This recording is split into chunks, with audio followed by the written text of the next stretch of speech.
what I'd like to do today is thank you all for coming and ask Senator Sessions to lead us off because he needs to go to the Senate Judiciary Committee at 11.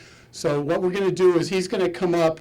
He's going to talk a little bit about it. He's been briefed in terms of the poll, so he's going to be able to talk about it, talk about TPP, and kind of give you a sense of what's going on. He will be able to take 2 questions, and then he's got to be on his way. And then Mr. Caddell will then come up and talk to you about the poll. And then Mr. Caddell and I will be available to take any questions that you have, either about the politics or the or TPP, or from my standpoint, or from the standpoint of the actual poll of Mr. Caddell. So without further ado, Senator Sessions, would you join? Thank you, Rick. Well, this is a very big issue for the United States. We've been losing and hemorrhaging manufacturing jobs for decades, and the American people for a long time have been very concerned about it, but all they've gotten from Washington is reassurances, and now we have the biggest trade deal ever, 5,000 pages sitting out there waiting to be dealt with.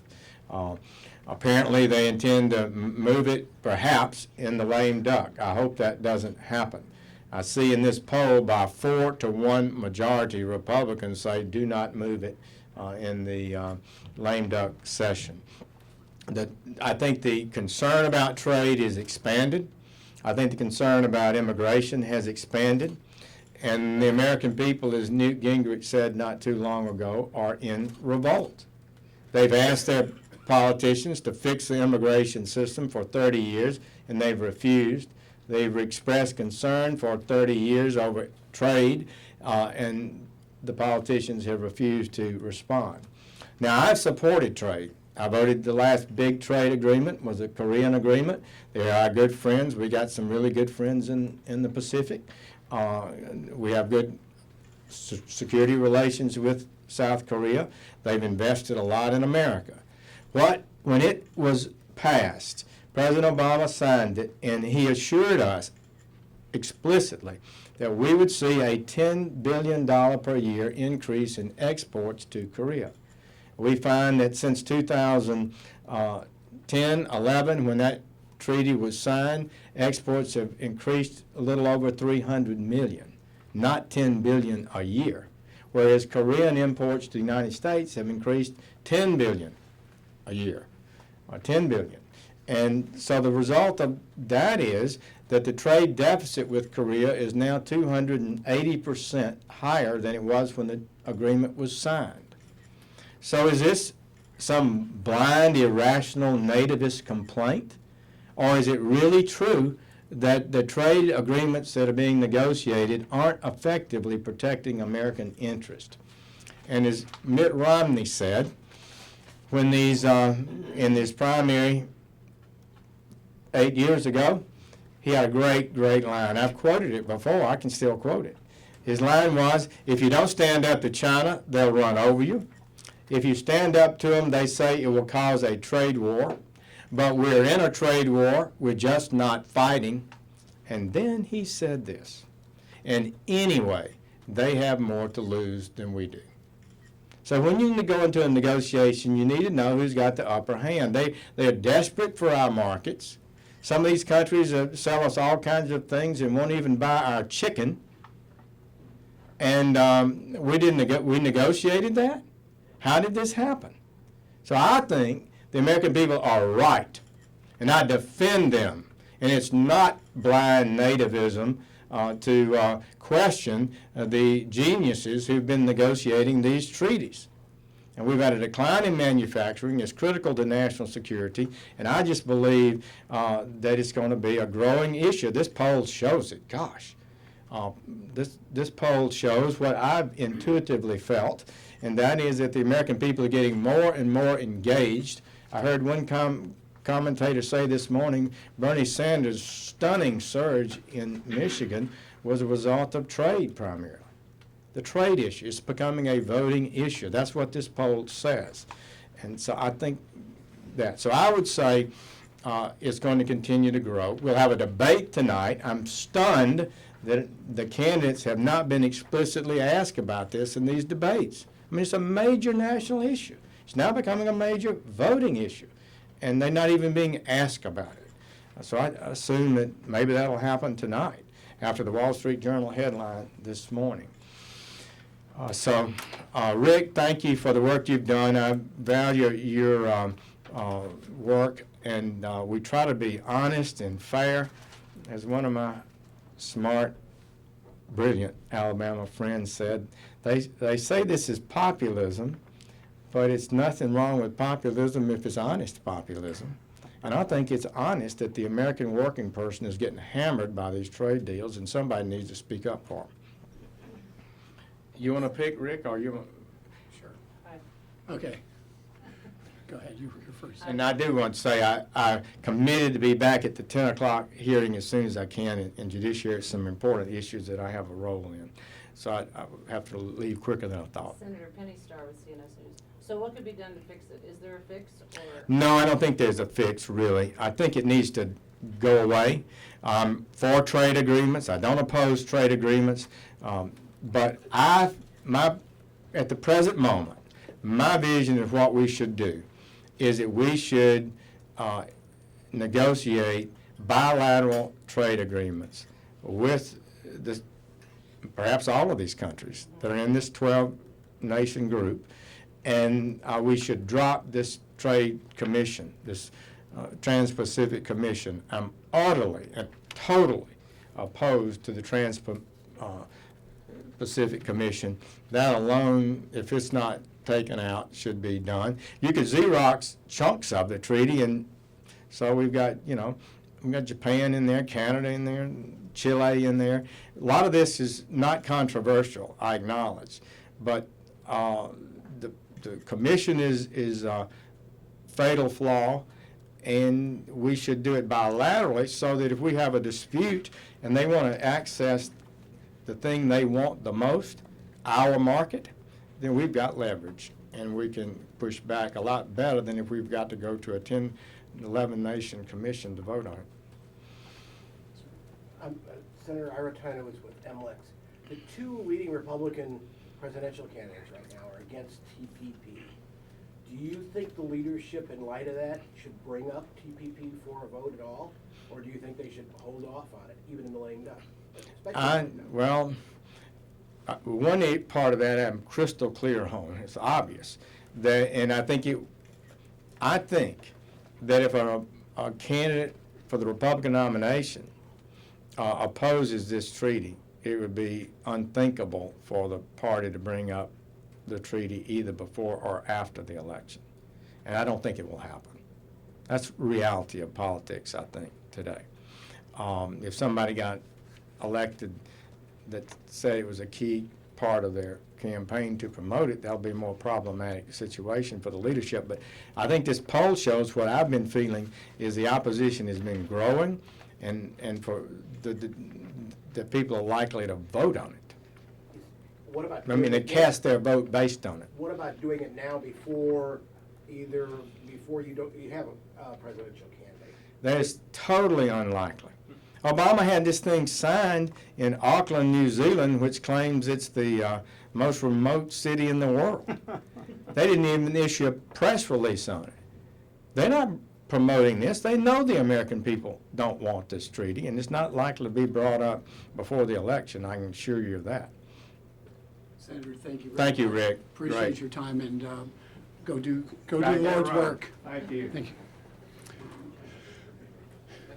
Okay, we've got a Pat Caddell here. Pat's well-known pollster, Democrat pollster, has done national campaigns, President Carter, among others, and he really is. We wanted to go with Pat for a very specific reason.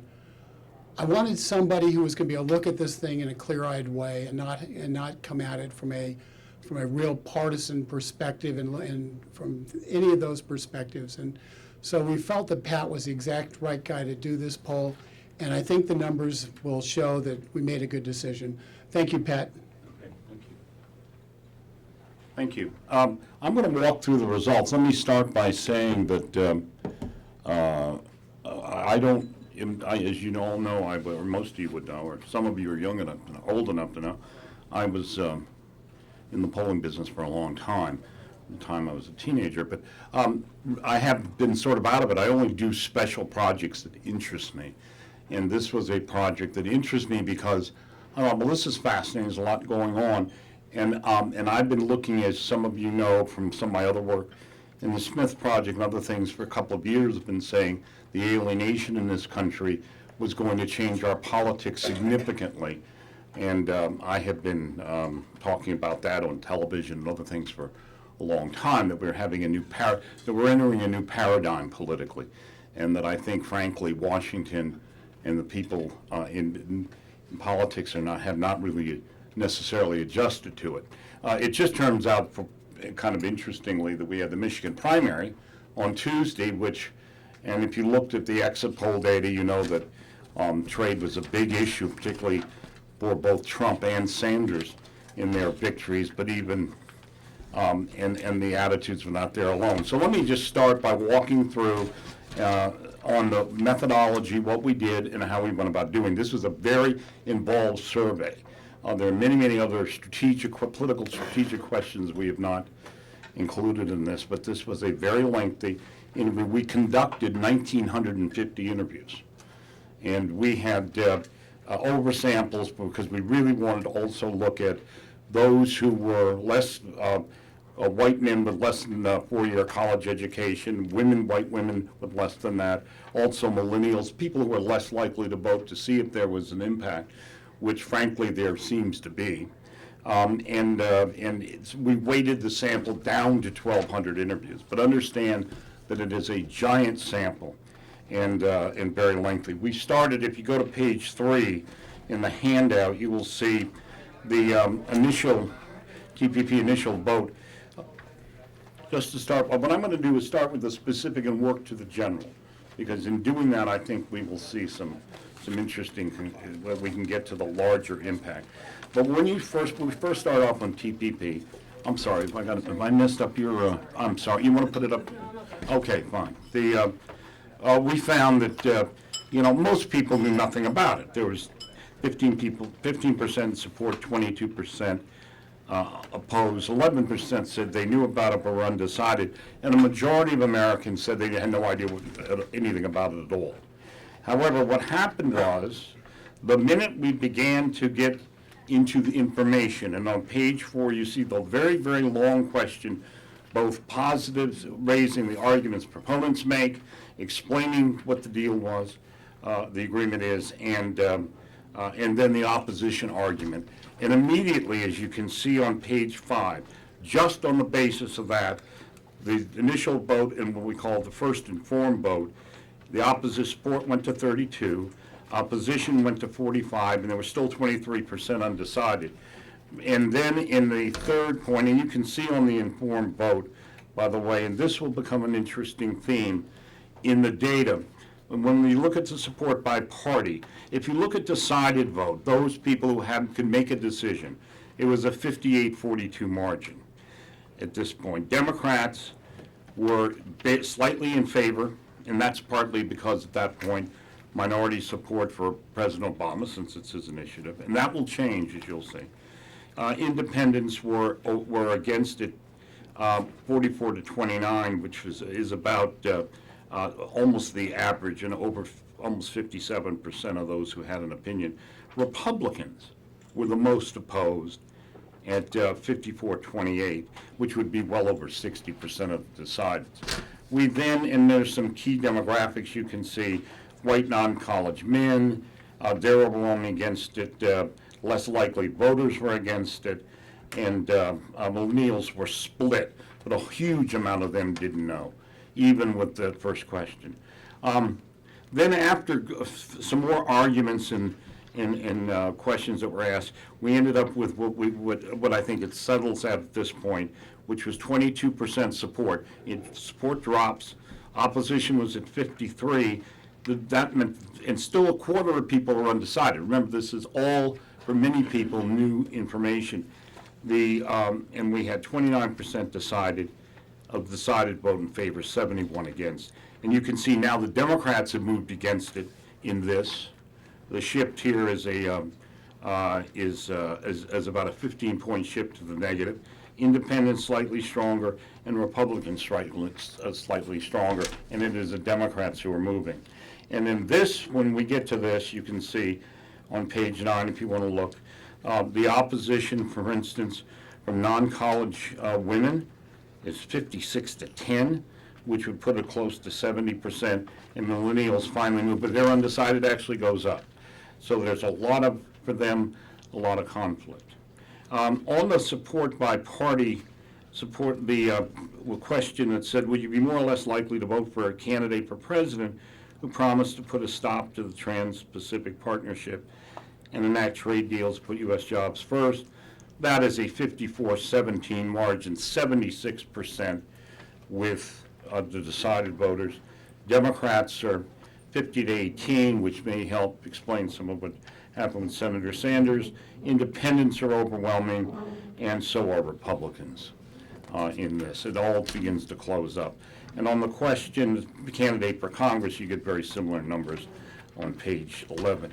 On page 12, this is the lame duck question. You support or oppose Congress voting on TPP in a special session of Congress?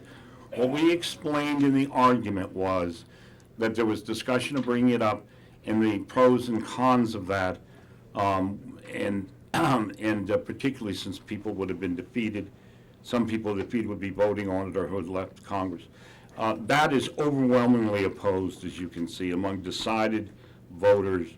And why I'm saying, emphasizing the decided voters, because the more you look at the attitudes of the undecided, the more it looks like they will move along with the vast majority. They are undecided, but their tendencies and the analysis, the deeper analysis indicates they're simply on a slower track, but they're headed in the same general direction. And you see this even by parties, Democrats, but again, Republicans are most opposed. And again, there's great support that people say basically better than 2-to-1, 2.5 to 1 for a candidate who said they would not allow a lame duck congressional vote. And part of that is, among Republicans, is the reaction to, I believe, because I've done some other work I did, the reaction in 2014 and 2016 to the end of the year lame duck sessions, where many Republicans feel that the things that they had promised had been sold out, frankly. You saw that in the exit polls in Michigan and Mississippi, where huge majorities of Republicans said they felt that they had been betrayed by the leadership of their party. Part of that is that instinct. Now, I want to go to the general trade attitudes. And let me start by giving you a couple of conclusionary points. In the past, when I have studied trade, the attitudes about trade generally have been favorable by the American people. They were not voting issues. They were ancillary matters that people could give you opinions, but very few people thought it was important to vote on. What is happening is that trade is becoming a nexus issue and a voting issue. What you will see in here is that the alienation in the country, which has been driving this new paradigm, along with concerns about national security and economic anxiety, have all flowed into the issue of trade. And the attitudes on trade have now become very negative and very firm, and the belief that, and it's become what I call a vehicle issue.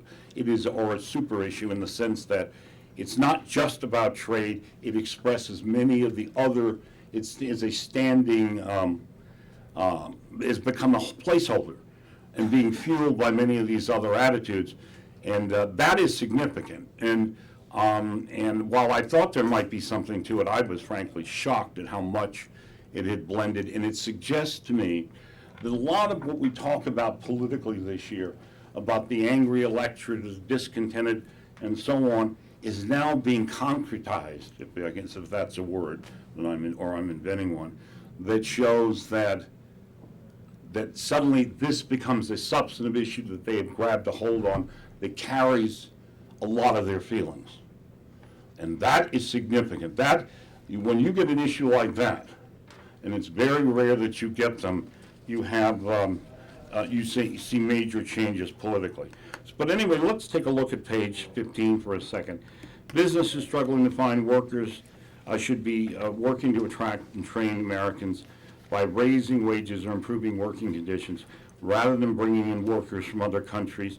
77 to 11 on that in agreement. Our economic and trade policy should always put American needs and American jobs first for the needs of other countries. 75 to 13.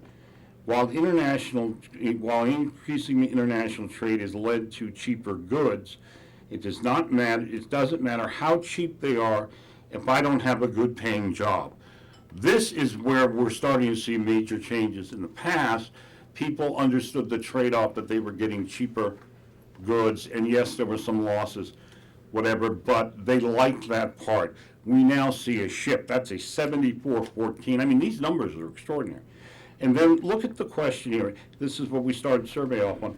Increasing international trade is good for the U.S. economy. It makes products like smartphones, TVs, and clothing cheaper for U.S. consumers, and it gives American companies access to more foreign markets to sell our products. That is a majority support, but it's only 55-28. That was the first clue when, as soon as I first saw the data, that, oh my gosh, something is happening, because that question would have been in the 70 percentile or higher in the past. And then the next question, one of the reasons we have cheap goods, particularly cheap clothes, is because the workers making them in mostly Asian countries, many being children, are paid slave-like wages and harsh conditions without any worker protection at all. We should punish those countries with tariffs on those imports which would raise the cost of these goods until they are fair working conditions for all, comparable to the United States. Even though we may pay more for clothes, we should be protecting our American values. That was 68 to 17, and on the left, by the way, and among everyone, it was across the board, but it was a particularly strong appeal among Democrats, and that you've heard, I think, Sanders talking about that.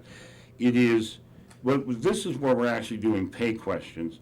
The next question is the real economic division, and this is where we start to get into the alienation, the correlation with highly alienated anti-systematic Washington attitudes. The real economic division in America is between the elites who see themselves as global citizens of the world and the mainstream Americans who say put America's economic interests first and the needs of ordinary people, American people above all, 64 to 20. And then finally, again, this positive question. International trade has helped improve foreign relations with other countries and has led to increased cooperation in the international community. And that only is a 47 to 35 margin on that argument, which again was another trigger for me as we went through the surveys. I want to look at this next question, and it's the one here, because this is the cross between political alienation, which we're going to get to some more, and the trade issue. The same political elite who have been rigging the political process in Washington are the same ones that have been rigging the trade deals that hurt Americans but benefit themselves. 72 to 14%. And look at this. 70% of Democrats, 71% of independents, 76% of Republicans. What you realize is, and we'll show it in the alien, because we've correlated the high alienation numbers, when I say that they are now, this nexus, they have been joined together. And this is, you take political alienation, which is very strong, and you take this on trade deals, the same view that they're being sold out, and you have now created a very, very powerful mindset in the American people, which I think will dominate this political campaign up and down the line. I'm going to read, if you look at page 18, you'll see some of the demographics.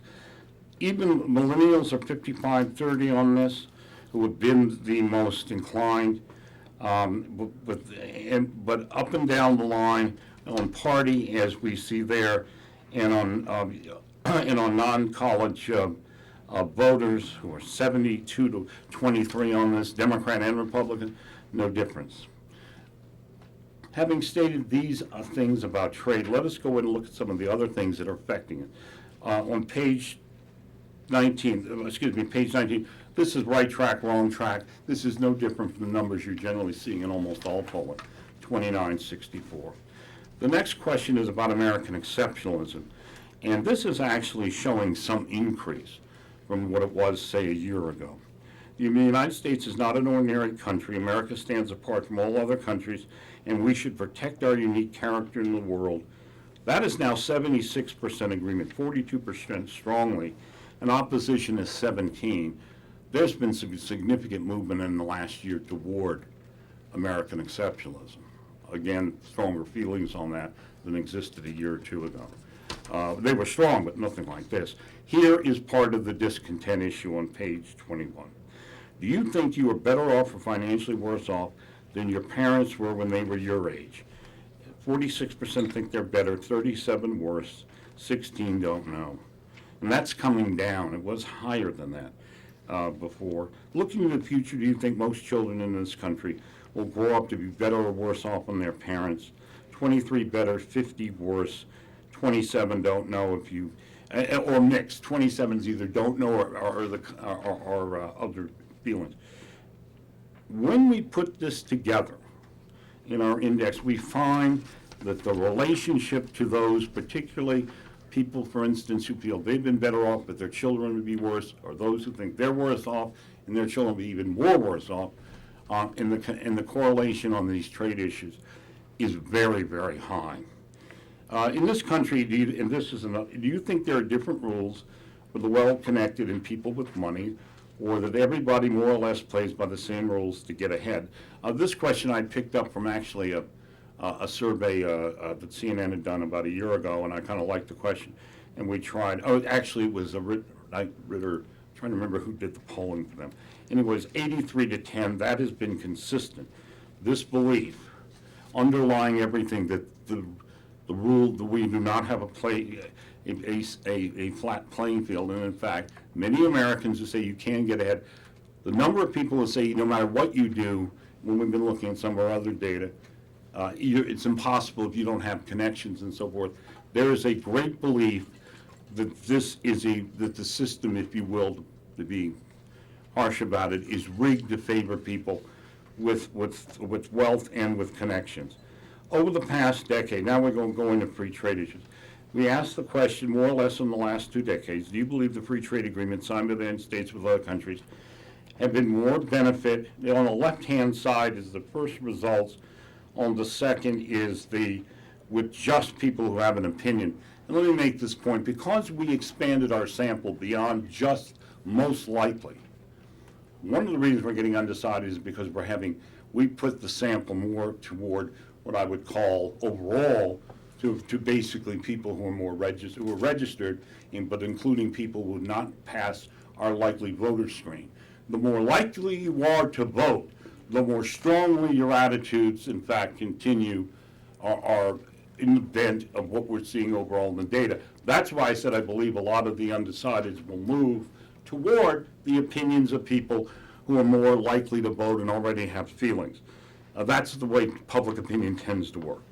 All right, but look at this. Overall, 46% say it's been a benefit to other countries, 18 equally beneficial to all, and 9% more of a benefit to the United States.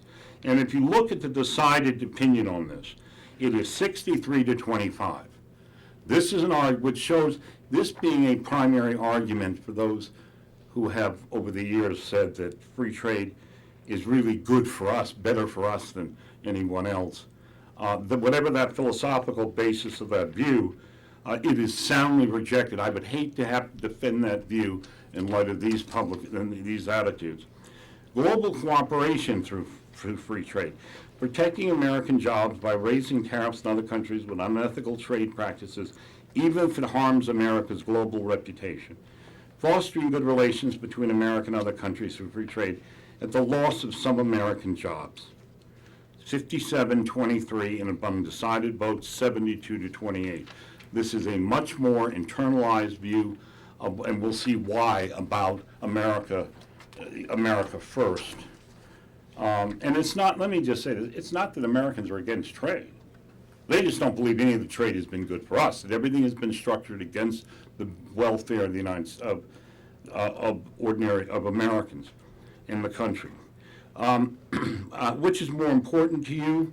Protecting American jobs and industry from being outsourced to other countries, allowing free trade so you can buy products at low prices, no matter what country they come from. That's a 72-16 margin, and with the undecided, with the decided vote, it's 82-18. These numbers are stunning, overwhelming. I remember when this question in past years, a similar question 5 or 10 years ago, would have been a much more split question. And this is ultimately, now as I said, I'm getting bigger. Here is what is shaping, there are several questions. We saw this among children, what's happening to your children, how have you benefited? This underlying this election, or overview, what I call the environment overhanging this entire election year, is a very straight question. America is in a state of decline. And the Wall Street Journal had asked this several years ago. I thought, a very good question because it was just straightforward. And they found similar, but we now have higher results. 68% to 25%, America's in a state of decline. A majority of Democrats, and remember how much harder it is for Democrats because, in a way, it's an implicit criticism of the president, who's extraordinarily popular with them and their party in power. But it's 51-40 with Democrats, 67-25 with independents, and Republicans are 89-9.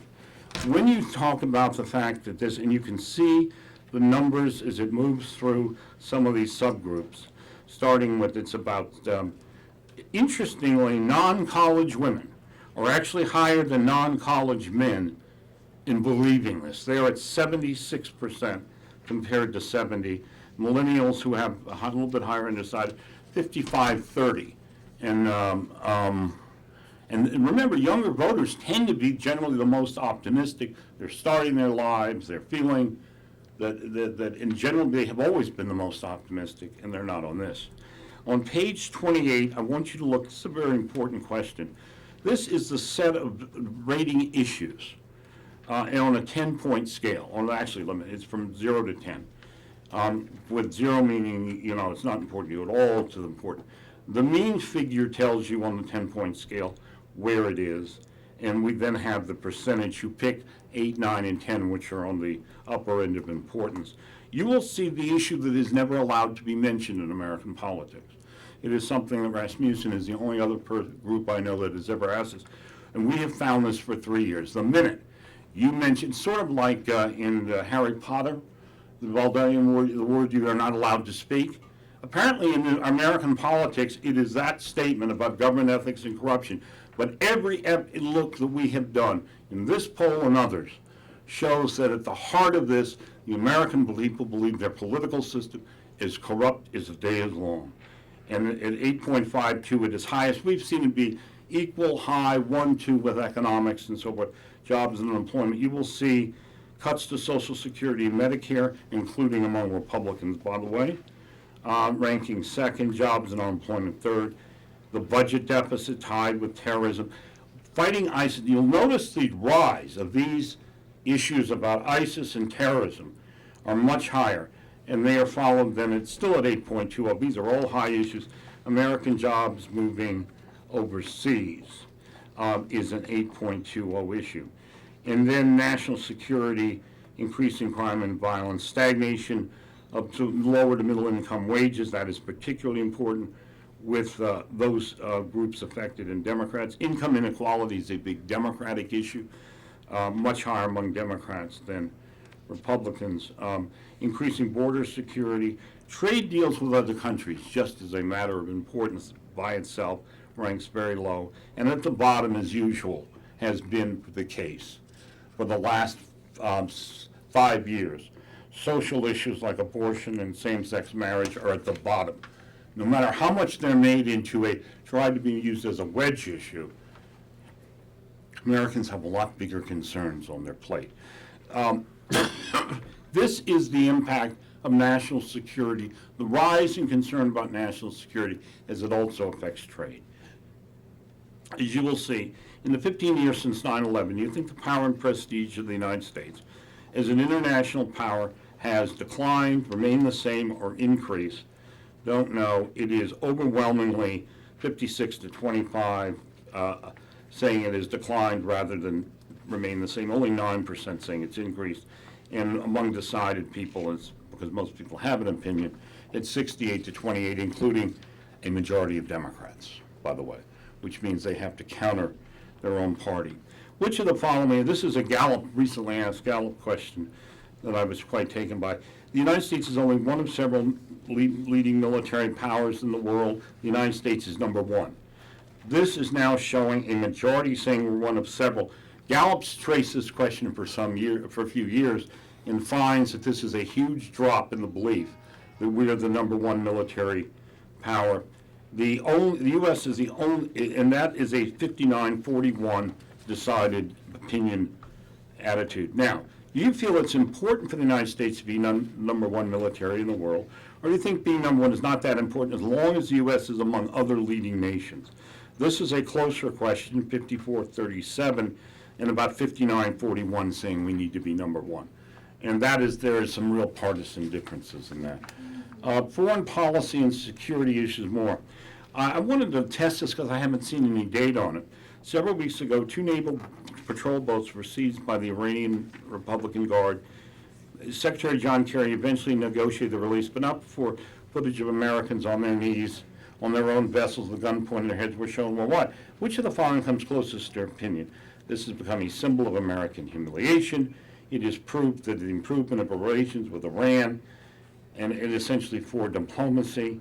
That is a 54-23, or by the way, when you take out the undecided, the decided vote is 70-30. What I'm saying is the country is becoming much more intense about American nationalism in the international arena, which is affecting the trade. And you can see on the next page another issue which nobody ever talks about politically. On the question, just recently it was reported the United States must rely on Russian satellites, or space rockets, excuse me, put America's most sensitive spy and defense satellites into space. This is a frightening national security consequence for America having crippled our own space program. On this is so overwhelmingly agreed to among decided, it's 82 to 18, 69 to 19. Again, this is about America's standing in the world. And then on the final one, and now we're going to get into some of, again, directly tying this to trade. Do you agree or disagree with the following statement? Our immigration policy are being written by the same corporate elite that wants cheap labor anywhere and they can find it. They send our jobs and manufacturing overseas. At the same time, they want to bring low-paid immigrants, labor into our country. That's a 67-18 question, 79-21 among those who are decided. Now we get to China. A question, and it's a long question. China, do you think America can rely on China as a strong economic partner who wants the United States to be safe and secure? Or do you think China is actively trying to undermine the United States to advance its own economic interest? I asked this question in some studies we did on foreign policy 3 or 4 years ago, and it has increased more than it was then. It's now 66% trying to undermine the U.S., 13% a partner we can rely on. That is 84 to 16 of decided opinion. The next question is about, given the recent reports about China's military buildup, building artificial islands in key Pacific trade routes, cyber hacking, currency manipulation, trade policies, which of these statements do you most agree with? That it compromises our security, that we have been totally ignoring the threats. I can actually read all the language to you, or the administration has been, this is the one directed actually at the administration. So they're successfully managing a complex relationship. And you can see basically 75% of Americans are saying either compromising our security or we're ignoring the real threat. And among decided voters, that's up at 88%. And then there's a last question on China about cyber hacking. Our military and financial data. In addition, millions of American government workers have had their personal confidential files hacked, taken by the Chinese, which we have openly acknowledged, our government. There are claims that China has also hacked in the confidential medical records of millions of parents. How would you regard the Obama administration handling of this issue? And overwhelmingly, 53 to 26 overall, 21 don't know. the Obama administration is taking a balanced and correct view. They need to be more aggressive. It's a flat 2-to-1 question among decideds for that. Now, the last slides in here, before I get to the conclusion slide, is on alienation. And all you have to do is read these to understand what's happening in America that is driving, that is now crystallized. It directly flows into attitudes on trade. It directly flows into the changing politics of this paradigm I'm talking about.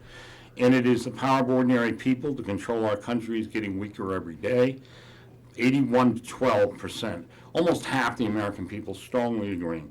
Political leaders are more interested in protecting their power and privilege than what is doing right for the American people. That's 82 to 12.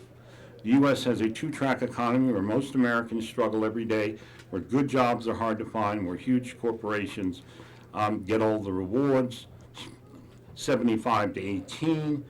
And then powerful interests from Wall Street banks to corporations, unions, and political interest groups have used campaign and lobbying money to rig the political system for themselves, 70 to 18. There is no partisan. These alienation questions are flat all across the political spectrum. People like me don't have much say about how government works. That's 61-32. Let me stop there. The University of Michigan developed this question in the 1950s, and it was this about personal efficacy. It was always the highest number of disagreement. Americans, when it started, all through the 60s, overwhelmingly disagreed. Even in the 70s and 80s, early 90s, we had high alienation. This was a split question because it means I don't matter. It is now almost 2-to-1, which I consider higher than anything in here in terms of its analytic significance. Politicians really care about people like me. Well, do you know in the 1960s that number, or when I first started polling, was generally about 60% agreeing and about 25-30% disagreeing? Look at it now. 19 agree, 75 disagree. I believe the United States government is working for the people's best interest. 26 agree, 67% disagree. Politicians really care about the economic suffering of ordinary Americans. 23 agree, 70 disagree. And I think if you look at those questions alone, and there are many, many others that we've been doing in our alienation series, you will understand what has been driving this election, because these attitudes became voting attitudes somewhere in the last 2 years. It snapped from being this is what they think to now we must act on it. So here are the 4 big conclusions I've reached at the end. This issue of American trade policy has moved from a minor issue in the thinking of Americans to becoming a central issue that relates not only to trade but to economic anxieties, and I would also add international foreign policy and security questions as well. While TPP is, in other words, it has become a voting issue.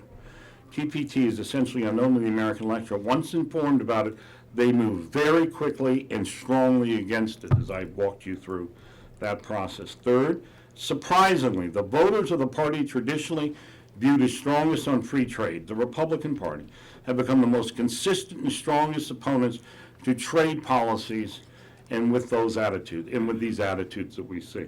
That is a stunning change, and it explains what I think we will see more of maybe even tonight over this question of trade. I think it has hurt all of the establishment candidates. The last one barely standing is Rubio, who have been advocates of free trade, except for Kasich. And I suspect he is going to get, this will become a factor in the debates. It appears the trade issue and economic nationalism have become the concrete nexus issue for the electorate. Into that issue seems to be flowing the concerns of economic anxiety, national security, and particularly the high alienation of the American people. So that is a rough run-through of what we have. You also have the actual wording of questions in your, as they all are, in the supplemental top lines of things that we did. Yes, sir. I have the chicken and the egg Okay. question. Which came first? American people being against these trade agreements and these concerns, or the politicians who are speaking out against them and causing the American people? I think what's happened is both have been happening simultaneously. I think, as I said, once alienation became an activation issue, no longer just I'm unhappy and I can't do anything about it, that we must do something, and it began to affect trade. That has been heightened by candidates actually campaigning on it, and I think that they've actually worked back and forth as a current. You don't think Donald Trump's? No, he didn't invent this issue. This issue was already in movement. It was clearly by these numbers in movement before, but he had already sensed it or picked it out or whatever. But boy, did he hit a nerve, and explains, I think, a lot of, in a Republican Party that is traditionally, I think, basically most conventional wisdom would say, a party which is the free trade party, and he was getting, what was happening is he was really hitting these issues, and by the way, he was also hitting alienation. You're unhappy with the government, I'm the outsider, whatever, all of that. I think he's only served to to intensify it, so has Sanders. And by the way, you watch this in the Democratic Party as these next weeks develop, I think. Yes, sir. Yeah, the conventional wisdom is Sanders doesn't have a chance, Trump doesn't have a chance. Based on these numbers, what does it tell you about the fall? About the fall? Yeah. It tells me that we don't know yet. One of the things I would say to you, first of all, which is watching this develop, and I said this Sunday night, I do a show on Fox on Sunday nights at 7:30 with Doug Schoen and John LaBoudier called Political Insiders. And I said last week that I said we're at a very historic moment here. We're at a historic moment because the American people are in the saddle now, and we're making a terrible mistake, and this goes to your question too. We always talk about, because of the way we focus on politics, that somehow Donald Trump is the independent variable. He's not the independent variable in this equation. The independent variable is the American people who have decided, as for both parties, who have decided they want change and they want it there, and they're alienated and they're playing this. Donald Trump has been, if you will, the dependent variable on this. He stepped into something, and he has not hit all the aspects. There's much more that could be done, and it has nothing to do with style, but he has benefited, as has Cruz. You're talking about the most stable political party that is hierarchical traditionally, and who succeeds, whose turn it is to be president. We have already watched a man who raised $164 million, who was the brother and the son of one Republican president, and the overwhelming choice initially of most of the establishment. He's gone. We didn't even mention it. He's gone. Every establishment candidate along the way is gone, basically, except for Rubio. It tells me that these things that we see are still in process. We are not at a stagnant point. It is, and I can't tell you necessarily where it goes. But if we end up with an election in which these issues and attitudes are not a part of the debate, because the system is able to control, basically, as the American people believe, rig the system. And look, the Democratic Party, I'm a Democrat, but let me tell you, it's a rigged system ever since we put in superdelegates.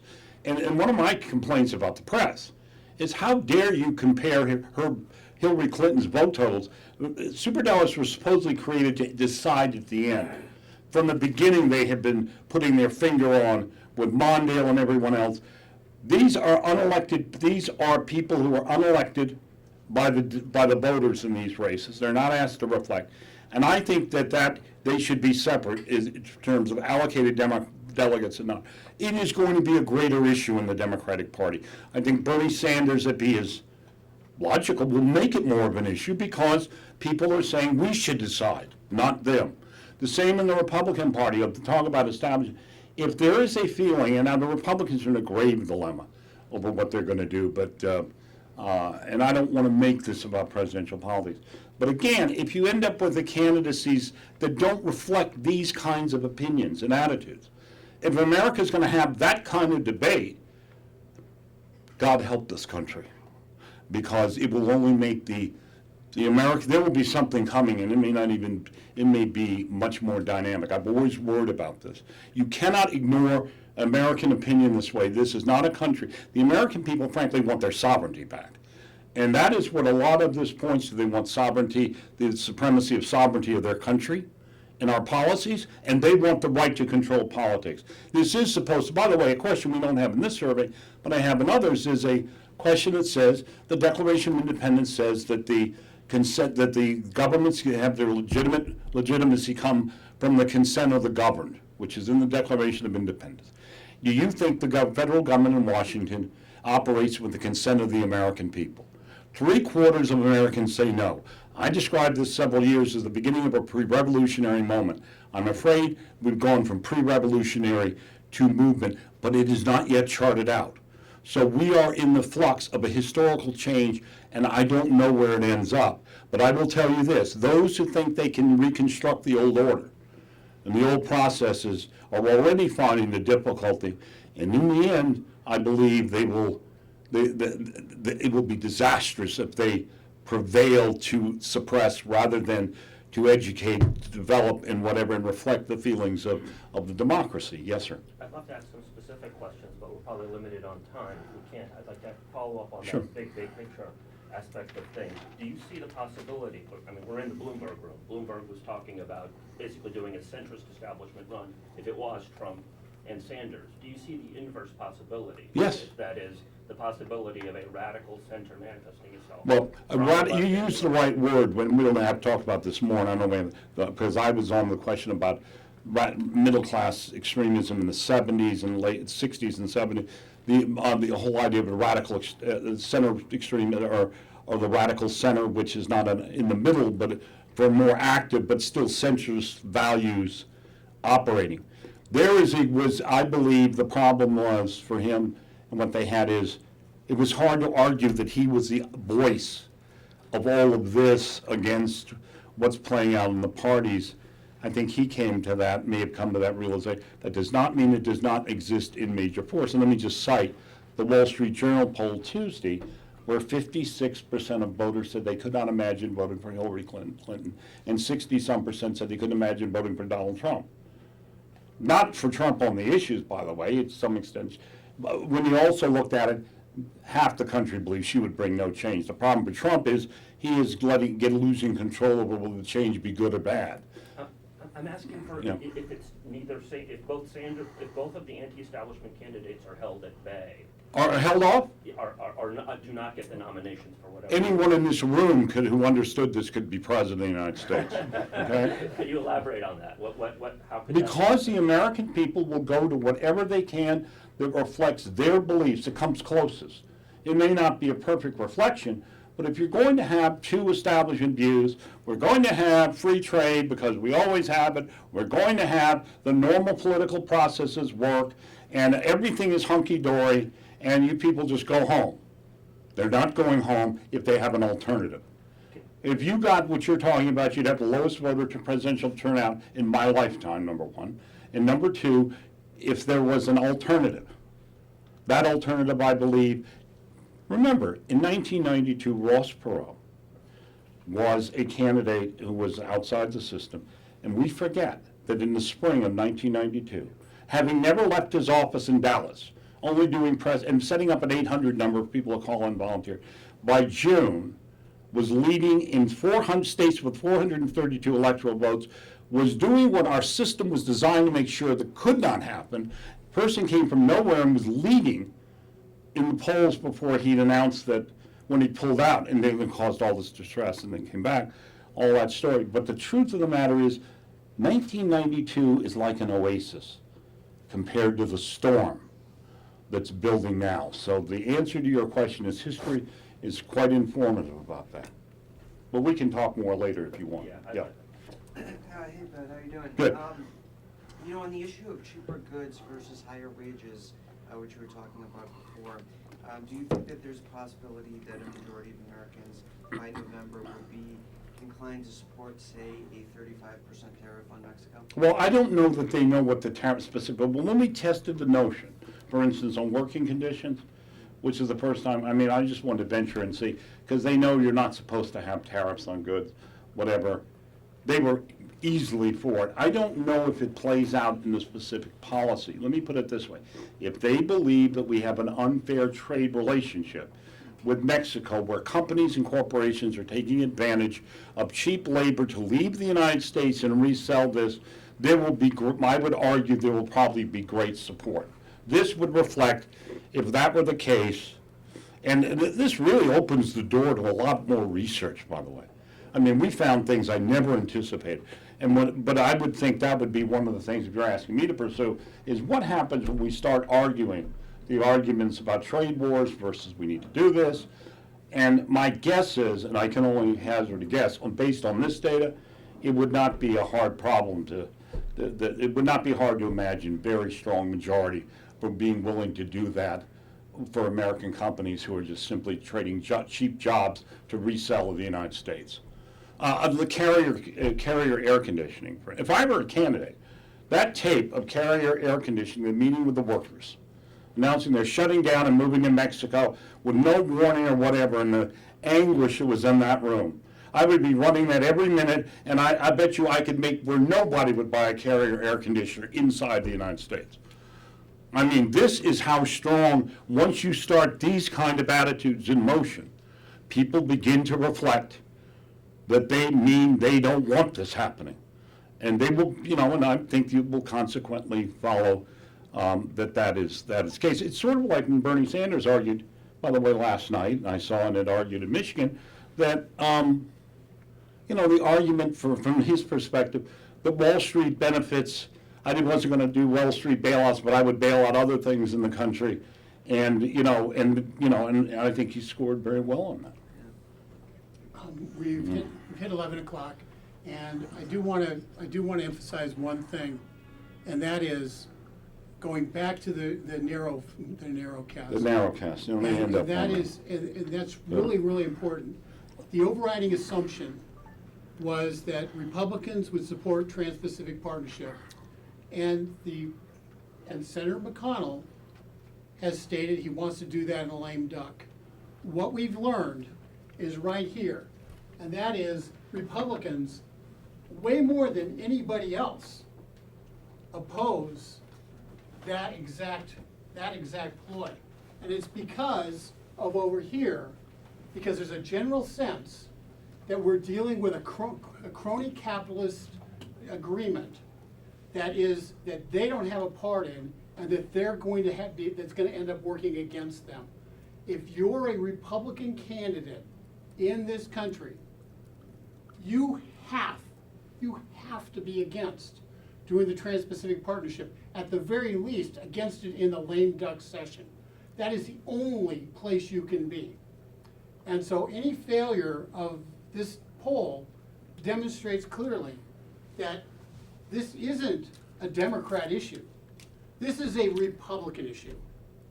This is a conservative issue, because ultimately the people know, the Republicans know, that when you have big government, then only the people who can access that big government are able to manipulate it. See, let me support that notion, because that is exactly what Republicans concluded after 1914. Well, there's 2014, after the lame duck session. I did a poll, and I did publicly said, my God, the Republican base is freaked out that their leadership has just gone into behind closed doors and screwed them on the very things they promised them. From that moment on, this party, and I announced that time, could end up splitting like a soft peanut, but falling apart. The other thing I want to say is you cannot underestimate the other kinds of issues in the nationalism here. But let me finish the TPP point. In August, the Republicans bailed out a president who his own party had pulled the rug out from under him. And he was quite damaged. And he was headed into the Iran negotiations and whatever. And miraculously, the Republican leadership, through some interesting rules maneuvers, managed to pull out the president's chestnuts in order to get TPA passed. If that had been tried during the election season, in fact, I think it helped generate toward the things we're seeing. No one knew then what we were dealing with yet. I think the result would have been disastrous. What these results are saying to the leadership is, you're going to be leading no one if you keep this up. And it is, except perhaps down on down on, next, across from Lafayette Park, the building over there, they may be happy, but there will be nobody else happy, including any of your base and all of your, and a lot of people who are defeated. People who lose nominations over this in Republican primaries, over this very question. Do not kid yourself. But I also want to make a last comment to understand how the issue thing will change. It came up this morning, was raised. The whole issue, for instance, you want to see what this force could do. Let's take an issue nobody's really been talking about. Take the internet. The question of the United States giving up control of the management of the world internet system to the hands of the Chinese and Russians. If I were a candidate for president, because President Obama has suggested that, whether I was a Democrat or Republican running at any level, I would take that issue and fit it into this context. You want to see something really stirring the American people because everyone's on the internet and we're going to give it up? The thing we invented, basically, the thing we have managed to the fairness and free speech of everyone, we're going to give it to the Chinese? No, and this is, so I mark my words, somebody's going to figure out, unless everybody's slow, that issue is going to be an issue. That's just a feeling I wanted to say. Thank you very much for coming. Right, If you have thank any you. additional questions, feel free to come up to Pat or myself afterwards, and write well and write accurately. Thank you. Yeah, sure. This is